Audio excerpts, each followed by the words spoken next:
the most hated high schoolers in all of China. Helen, her boyfriend, and 10 of Helen's little minions, including her right-hand wing woman, Coco. These are all international students whose parents are from China, and all of them, for whatever reason, hate Camellia. They drag Camellia out of the car, throw her onto the floor, and they make the next 5 hours a living hell. They throw ice cream on the ground. Clean it up. Use your hands. If she misses a spot, a high-heeled shoe would lift up from the ground and smash into her rib. One of the high schoolers took Camellia's phone and started smashing it into pieces in front of her on the ground, stomping her heels into it. Another girl kicked her in the back of the knees so that she was kneeling in front of them. And Helen laughed. But of course, in the beginning, Helen didn't even lift a finger. She just stood there, arms folded across her chest, literally like Queen of the Flies, instructing her little minions where to beat, where to punch, where to kick. Coco's standing a little bit behind Helen, smoking a cigarette. One of the girls brings over a giant jug of cold water, and Helen nods in approval. They pour it all over Camellia.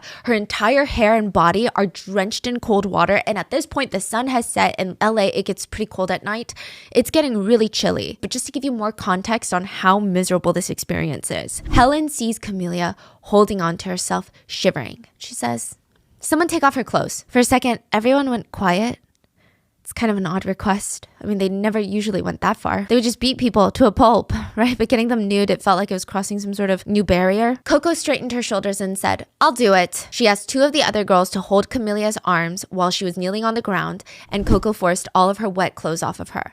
So now Camellia is kneeling in the cold, completely nude, in a public park. So Coco removed the cigarette from her mouth, stared at it, smirked, walked over to naked Camellia and started burning it all over her chest and her nipples. She would hold it in place, waiting for Camellia to scream or cry, but she would not. One of the girls notices that Helen is losing her patience, and in an effort to prove herself to the queen, she brings out her lighter and suggests they just light Camellia on fire. Helen smiles and nods. They hold Camellia down, who again is not crying, not begging, not groveling at their feet.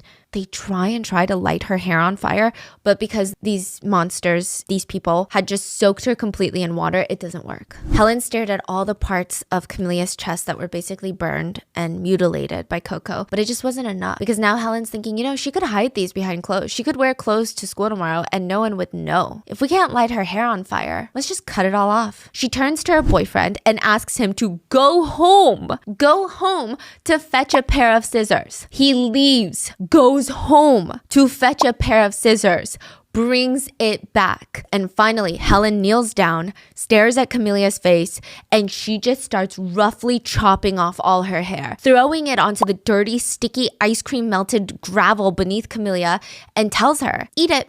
I'll let you go home if you eat it all." Camellia freezes, still no tears, no begging. She goes to grab a fistful of hair with her hands, but they stop her. And Helen says, "With your mouth. Like a dog." The other girls take that as a cue to smash Camellia's face into the ground, making her eat her own hair along with sand. She's still unclothed, soaking wet, with burn marks, bruises all over her body. And when they're done, they made her drop them all off.